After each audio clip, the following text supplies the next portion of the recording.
दोस्तों नमस्कार, मैं सुरेश आप सभी का स्वागत करता हूं।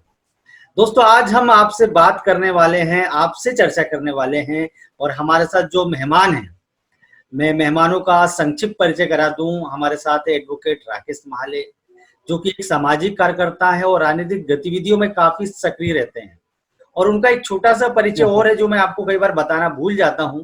दोस्तों वो मध्य प्रदेश के आमला एक विधानसभा क्षेत्र है, वहां से वो विधायक का चुनाव भी लड़ चुके हैं और कांग्रेस और भाजपा के माथे पर सिकन और पसीना उन्होंने निकाल दिया था। वो राकेश महाले, एडवोकेट राकेश महाले हमारे साथ हैं। और उसके बाद तुलाराम अठिया जी हैं, जो कि बहुजन संवाद के माध्यम से सोशल मीडिया में सक्रिय हैं।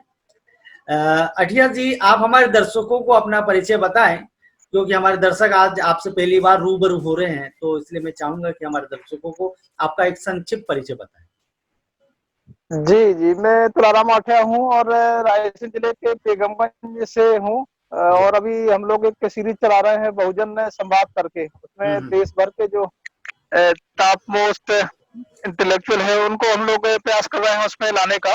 तो प्रतिदिन शाम को हम लोग चलाते हैं बहुजन संवाद करके, और उसी में जो हमारे मुद्दे हैं उनके ऊपर चर्चा हम लोग प्रतिदिन कर रहे हैं। जी जी जी। तो दोस्तों आज हमारा जो मुद्दा है, जिस विषय पर हम चर्चा करने वाले हैं कि बहुजन समाज की राजनीति का क्या भविष्य होगा और वर्तमान क्या है।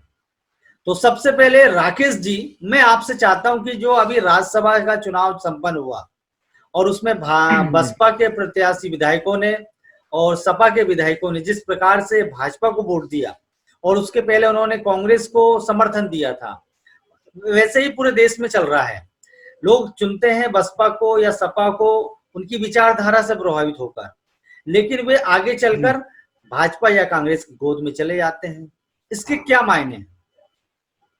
पासवान जी, आज वील बाबा साहब के चैनल पर हमको आज आठिया साहब हमारे साथ में है, जो जाने माने किसान नेता भी है और बहुजन चिंतक भी है। उनका भी मैं चैनल में स्वागत करता हूं। और साथियों, आज का जो विषय है, जो बहुजन समाज का जो भविष्य है, इस विषय पे हम लोग यहाँ आज बात करने के लिए उपस्थित हुए हैं। तो साथियों, बाबा साहब ने कहा था कि हमें सत्ता की चाबी हासिल करना है।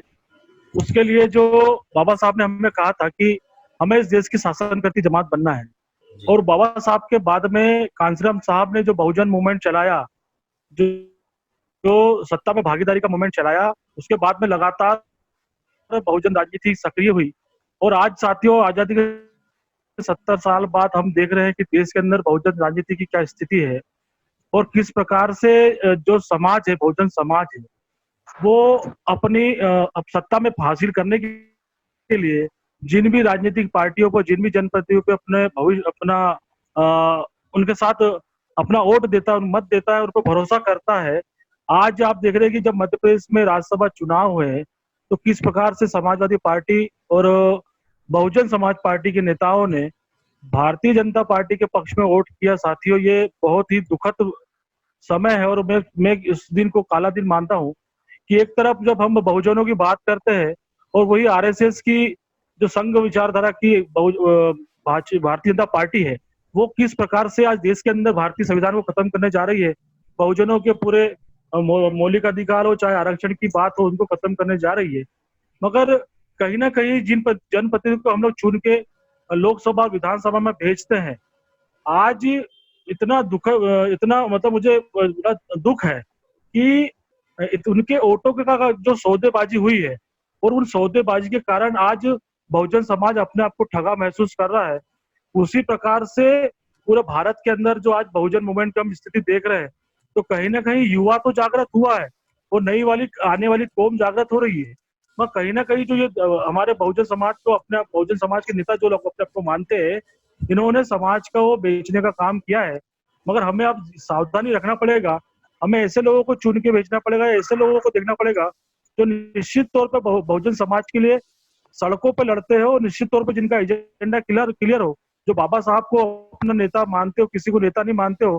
क्योंकि बहुजन समाज, बहुजन राजनीति में या बहुजन समाज में व्यक्तिवाद जो है बहुत हावी हो चुका है। पास जी जी राकेश जी, आपने काफी एक हटके विचार बताए जो लोग इसके बारे में थोड़ा उन्हें चिंतन करना चाहिए या सोचना चाहिए कि इन्होंने जो बात बताया उस पर विचार हो सकता है या नहीं। तुलाराम जी, मैं आपसे चाहता हूं, जिस प्रकार से राकेश जी ने बताया और वर्तमान में आप जो राजनीति देख रहे हैं, बहुजन समाज की राजनीति है, उसे आप कहाँ पाते हैं? जैसा कि मैं वाले जी ने अभी जो बात कही, मैं उनकी सारी बातों से सहमत हूँ।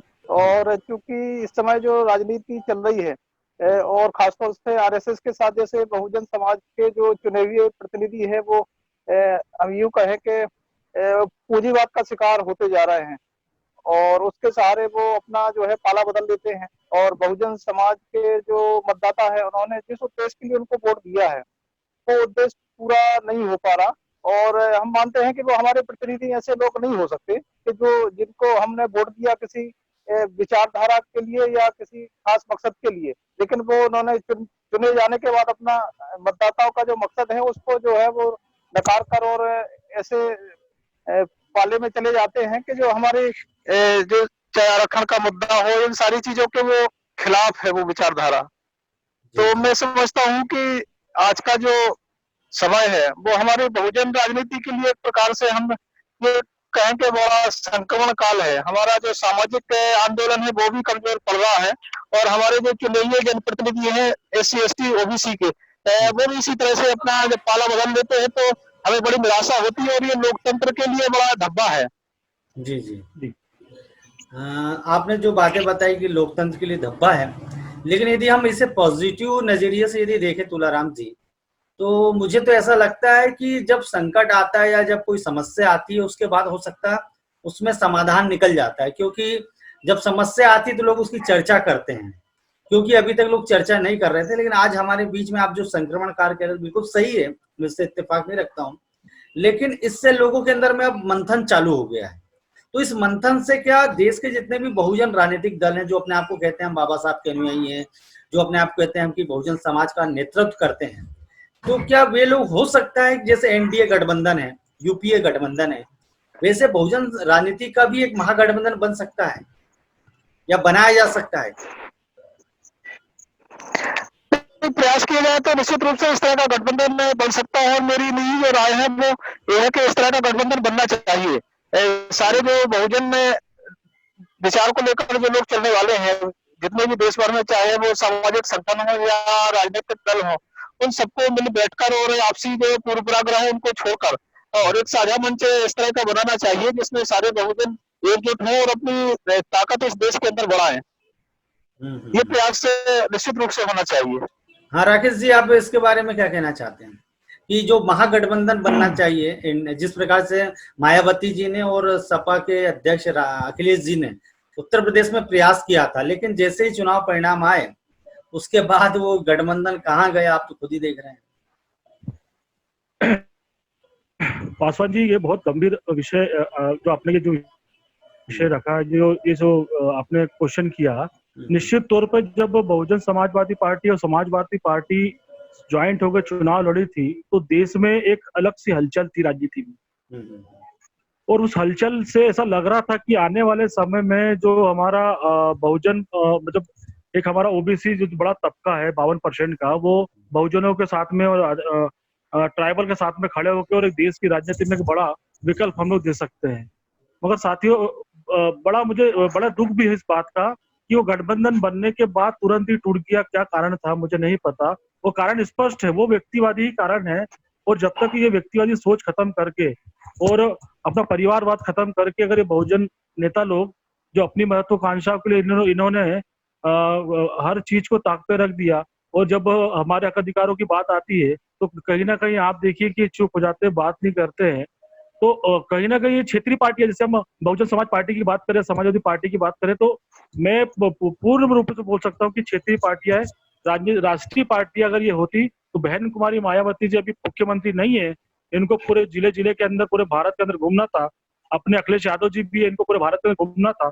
और पूरे बहुजन मूवमेंट के जितने भी अलग अलग छोटे छोटे संगठन काम कर रहे हैं, जो हजारों की संख्या में संगठन काम कर रहे हैं, इनको एक प्लेटफॉर्म में लाने का इनको काम करना चाहिए। वाकई में अगर भारत की राजनीति में अगर बाबा साहब का सपना हमें पूरा करना है कि हमको इस देश की शासन करती जमात बनना है, तो उस ओर मुझे काम करते हुए कोई नेता अभी नजर नहीं आता है पासवान भारत के अंदर। जी जी राकेश जी, ये बहुत ही चिंता की बात है।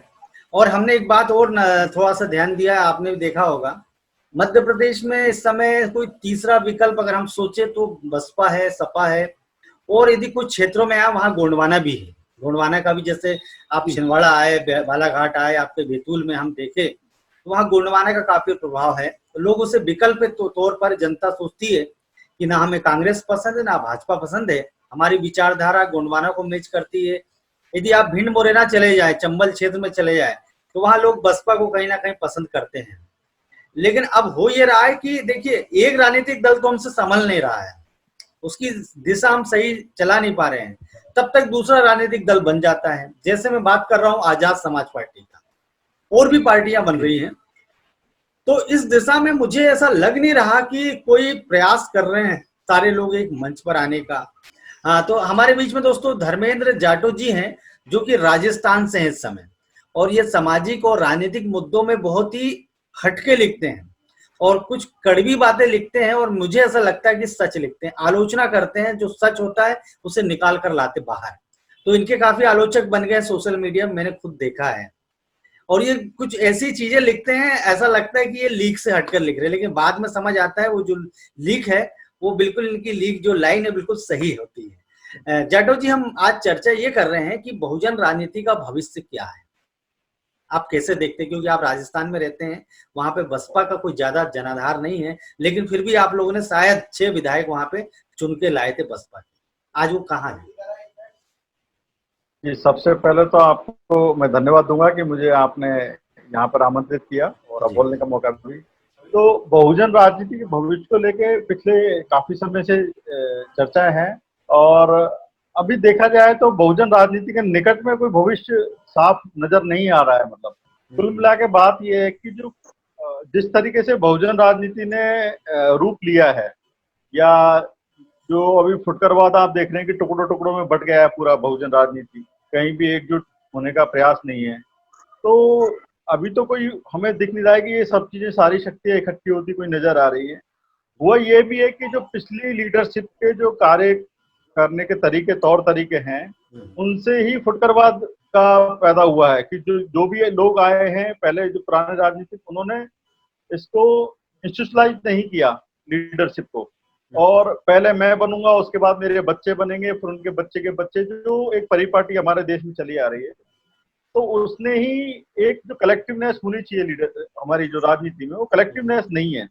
उस कलेक्टिवनेस के न होने के कारण ही फुटकरवाद आया है। और आज देखेंगे कि 1000, 2000, मुझे लगता है लाखों संगठन बन चुके हैं, सामाजिक संगठन, हजारों पॉलिटिकल पार्टीज बन चुकी है, और कहीं भी इनका साथ में आने का। और सबसे खतरनाक बात यह है कि इन जो संगठन और इन धड़ों के बीच में आपसी संवाद नहीं है। ठीक है, आप पॉलिटिकल पार्टी अलग बना रहे हैं या संगठन अलग बना रहे हैं, ये हमारे लिए ज्यादा चिंता का विषय नहीं है। चिंता का विषय यह ज्यादा है कि इनके बीच में कोई संवाद ही नहीं है, आलोचनाएं हैं। और जिस बाबा साहब ने जिस चीज के लिए मना किया, नायक पूजा नहीं होनी चाहिए, वही हमारे लोग अपनी बुद्धि का स्वतंत्र रूप से इस्तेमाल ना करके नायक पूजा में लीन हो चुके हैं। एक दूसरे की पार्टी और एक दूसरे के संगठन को लोगों को गाली गलौज, जिस तरीके का माहौल चल रहा है, वो बहुत ही खतरनाक स्थिति में पहुंच चुका है। आज मैंने लिखा भी, मैंने लिखा है कि 2 अप्रैल आंदोलन, बहुजन दल या बहुजन राजनीति एवं कांग्रेस। उसमें भी आप देखेंगे कि जो 2 अप्रैल का आंदोलन हुआ, पूरा का पूरा नीले झंडों के तले हुआ, चाहे उसमें कोई केंद्रीय नेतृत्व नहीं था। तो उसका जो एनर्जी जो प्रकट हुई थी, फूटी थी, जो एनर्जी जो ऊर्जा निकली थी 2 अप्रैल के आंदोलन में, उसको हमारे जो बहुजन राजनीति के से जुड़े हुए लोग हैं या जो अलग अलग नेतृत्व कर रहे हैं, इनको साथ में आके उस ऊर्जा को नेतृत्व प्रदान करना चाहिए था। लेकिन आप देखेंगे कि जो बहुजन राजनीति में जो सबसे बड़ी नेता है मायावती जी, उनकी जिम्मेदारी भी ज्यादा है, उनकी निष्क्रियता में कोई फर्क नहीं आया, वो वैसे ही पूर्व की तरह निष्क्रिय बनी रही। दूसरा, जो बाकी के धड़े हैं हमारे, जितने हजारों हैं, इन्होंने कहीं भी एक मीटिंग नहीं की उस चीज को लेके कि अब हमें साथ में आके, जनता तो बहुत समय से चाह रही है कि सारे लोग साथ में आके लड़ाई लड़े, लेकिन कहीं ना कहीं ये गैर जिम्मेदाराना इनका रवैया है। चाहे ये अपने आप बहुत बड़े बुद्धिजीवी भी हो सकते हैं, अब उससे कोई मतलब नहीं है, लेकिन बुद्धिजीवी का कोई मतलब नहीं है अगर आपको कोई रिजल्ट नहीं है। सही बात तो ये है, बुद्धिजीवी वही है जो परिणाम देके जाए समाज को, ठीक है ना। केवल हम किताबें पढ़ें और किताबें पढ़ के लोगों को पढ़ाते रहें तो वो एक अध्यापक भी करता है, लेकिन एक परिणाम होना चाहिए, मतलब कि हम राजनीतिक रूप से क्या परिणाम दे। तो राजनीति, बहुजन राजनीति के भविष्य को लेके अभी फिलहाल में जाके मैं बहुत ज्यादा आसान्वित नहीं हूँ कि हम कुछ करने जा रहे हैं इसमें, क्योंकि ये जो फुटकरवाद है इसको रोकना चाहिए। और मैं ये कह रहा हूँ कि देश के तमाम बुद्धिजीवियों की जिम्मेदारी है कि हमारे नेताओं पे दबाव डालें हम लोग। आप लोग अकेले कुछ नहीं कर सकते, 2 और 2 4 ही होता है राजनीति में। 2 वोट, अगर 4 लोग हैं तो 2 और 2 लोग हैं तो 4 वोट ही पड़ेंगे वो, ठीक है। अगर हम सेम ग्राउंड पे लड़ रहे हैं, जो बहुजन राजनीति के जो जुड़े हुए लोग, तो उनको तो एक ही ग्राउंड है, उसी ग्राउंड पे फाइट करना है। तो उनको सबको साथ में आने के लिए हमें अभी से दबाव बनाना होगा, तब जाके साल 2 साल या 10 साल में हम कुछ कर पाए। अन्यथा अभी तो मेरे को लगता नहीं कि निकट भविष्य में हम कुछ इससे बहुत कुछ हासिल करने जा रहे हैं। धर्मेंद्र जी, जैसा आप फेसबुक में लिखते हैं वैसा बोलते भी हैं। आपकी बातें सुन के, बेबाकी सुन के हमें काफी अच्छा लगा। लोगों को हो सकता है कड़वा भी लगेगा, लेकिन दोस्तों मैं आपको बताना चाहता हूँ, कड़वा डोज लेते रहना चाहिए। जैसे बोलते हैं ना, नीम का जो काढ़ा है वो पीना चाहिए, हकीकत है, वो आयुर्वेदिक दवा है वो। हमारे बीच में अठिया जी भी है, मुस्कुरा रहे हैं, और राकेश माली जी भी हैं। मैं आप दोनों के पास में आऊंगा। उसके पहले मैंने एक विश्लेषण में करना चाह रहा था बीच में, उसके लिए अलग से एक वीडियो बनाने वाला था। मैं जस्ट छोटी सी बात बताना चाहता हूँ। आज आप कांग्रेस बहुत बड़ी पार्टी है, मतलब बहुत पुरानी पार्टी है, कई बार देश की सत्ता में रह चुकी है। यदि उसका आईटी सेल है तो कोई इत्तेफाक की बात नहीं, कोई बहुत आश्चर्य की बात नहीं। भाजपा भी वही, आज आप देख रहे हैं देश में इस समय सत्ताधारी पार्टी है, कई राज्यों में शासन कर रही है। आम आदमी पार्टी की अगर हम बात करें, आम आदमी पार्टी का ये दूसरा टर्म है या तीसरा टर्म है, एक तो बहुत छोटा सा था, लेकिन बसपा उससे काफी सीनियर है। आप यदि आम आदमी पार्टी से कंपेयर करते हैं तो आम आदमी में आज आप आईटी सेल देखिए कितना मजबूत है। आज आम आदमी का यूट्यूब में एक अलग से प्लेटफॉर्म है, आप उसे फेसबुक में उसका ऑफिशियल पेज है। लेकिन बसपा क्या कारण है कि सोशल मीडिया में एक्टिव नहीं है। कोई भी बसपा के नाम से फेसबुक में कोई ऑफिशियल पेज नहीं है। ट्विटर पे बहन जी का जरूर है ट्विटर अकाउंट, काफी दिनों के बाद वो आई, उसका हम स्वागत करते हैं। आप अगर यूट्यूब में जाएं, कई लोग बोलते हैं कि आप दूसरे नेताओं के, कांग्रेस के नेताओं के या भाजपा के नेताओं के जो प्रेस कॉन्फ्रेंस है वो दिखा देते हैं, उनके भाषण दिखाते हो, कभी बहुजन समाज के जो राजनेता होते हैं बहुजन समाज पार्टी, उनकी क्यों नहीं दिखाते? तो मैं आपको ये बताना जा रहा हूँ, बहुत सारे यूट्यूबर हैं या जो चैनल जिस प्रकार के चल रहे हैं, उनको बसपा से कोई जो भी उनका प्रेस बयान है, कुछ है, उसका वीडियो आज तक या जिसे हम मनुवादी मीडिया कहते हैं उसके माध्यम से मिलता है। हम वो कैसे दिखाएंगे? कॉपीराइट के माध्यम से आ जाता है। यदि अपना खुद का ये प्लेटफॉर्म बनाते तो हम वहां से वो जानकारी लेते, लोगों को दिखाते। तो क्या बीएसपी चाहती ही नहीं कि उनकी बात लोगों तक पहुंचे? श्री मायावती जी, आज मैं कड़वी बात कह रहा हूं दोस्तों, आपको हो सकता है कि बुरा लगे, यदि आप अंधभक्त हो तो वो कभी कभी प्रेस बयान देती हैं, और प्रेस बयान देती हैं तो उनका खुद के प्लेटफॉर्म से देना चाहिए। आप बोलते हो कि ये मीडिया आपकी बात नहीं दिखाता है, तो हमारे जैसे चैनल तैयार हैं बिल्कुल आपकी बात को हाथों हाथ लेने के लिए। तो धर्मेंद्र जी, आप इस पर क्या देखते हैं कि एक आज आधुनिक जमाने में, आधुनिक समय में ये इस पर कुछ भी ध्यान नहीं दे रहे, इसका क्या मायने है? देखिए, सही बात तो ये है कि जो हमारी पुरानी पीढ़ी है, अभी पिछले 20 साल में हमारा पूरा का पूरा एक संक्रमण का दौर चला है पूरे उसमें, और पूरा हमारा सब कुछ बदल चुका है। समाज में बहुत कुछ बदल दिया है तकनीक ने खासकर। तो जो पुरानी पीढ़ी हमारी जो राजनीति में है, वो इन जो नई टेक्नोलॉजी आई है इनको लेके ज्यादा अवेयर नहीं है। और अवेयर होना भी कोई मुश्किल काम नहीं है, अगर आप लगातार लोगों से इंटरेक्ट कर रहे हैं तो आप इन चीजों को आसानी से सीख सकते हैं, जान सकते हैं। दूसरा, आप उनको सीख ही नहीं रहे और इग्नोरेंट भी हैं आप। आपको मैं बता दूं कि मायावती जी ने 2017 के चुनाव से पहले ये सारी स्टेट उनमें मीटिंग्स में ये घोषणा हुई थी कि हमारा कोई भी कार्यकर्ता सोशल साइट्स पे नहीं रहेगा। ये 2017 की बात है कि फेसबुक और ट्विटर इन पे नहीं रहेगा, क्योंकि इससे हमारा जो कार्यकर्ता गुमराह होता है और गलत यूज होता है उसका। तो हम लोगों ने, बहुत सारे लोगों ने जारी रखा, लेकिन कुछ लोगों ने जो नहीं भी जारी रखा उसको छोड़ दिया कि हम वहां पर नहीं रहेंगे। तो अगर हमारी ऐसी सोच है, अभी हम लोग मनुवादी मीडिया जैसा अगर कुछ बोलते रहते हैं तो उसका कोई यूज नहीं है। आज सोशल मीडिया और खासकर जो यूट्यूब आप जो बोल रहे हैं, इतने तमाम माध्यम आ चुके हैं हमारे सामने लाखों करोड़ों की व्यूअरशिप लोगों की है। अगर 4 प्लेटफॉर्म की अगर आपको जो तैयार है ऑलरेडी कि मायावती जी आप हमें रॉ मटेरियल दीजिए, हम लोगों तक पहुंचा देंगे। जी जी बहुत सारे तरीके हैं कि हम लोगों तक पहुंच सकते हैं। अभी मुझे पिछले 4-5 साल में मुझे कभी भी ये चीज की महसूस नहीं हुई कमी कि मेरे को कोई अखबार के पास कहाँ जाना है, क्योंकि मेरे पास अपना एक फेसबुक अकाउंट है, मेरे पास एक पेज है, मेरे पास कुछ 150 जो व्हाट्सएप ग्रुप है। तो मतलब जो मुझे काम के लोग हैं वहां तक मैं सूचना अपने आप स्प्रेड कर सकता हूँ। ठीक है, तो ये मैंने अपना तैयार किया ना, अपना मीडिया है। अगर कोई इंपॉर्टेंट न्यूज है तो 7-7 लाख व्यूज तो उसी से हो जाते हैं, अकाउंट से हो जाते हैं। तो इसका मतलब ये है कि अब वो चीजें हमारे लिए एक बड़ी रुकावट नहीं है।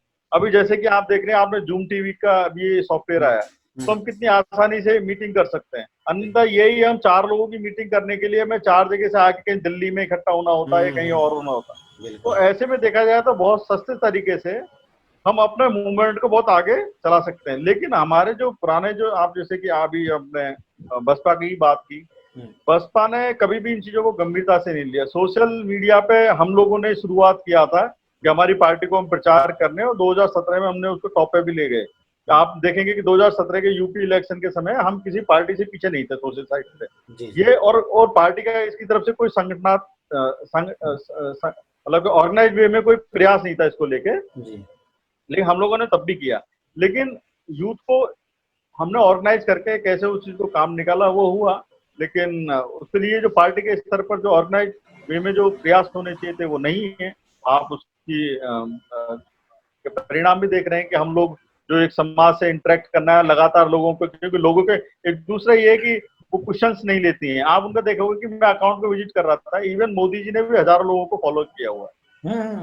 मायावती जी ने अभी तक एक किसी व्यक्ति को फॉलो किया। उनका अकाउंट आप देखेंगे उनके मिलियंस में फॉलोअर है, और एक तो यानी कि वो क्वेश्चन लेने में इंटरेस्टेड ही नहीं है, या उनको वो ट्विटर पे आती है और अपना वो डाल के या डलवा देती है। नंबर 1 ये, नंबर 2 ये, नंबर 3 ये।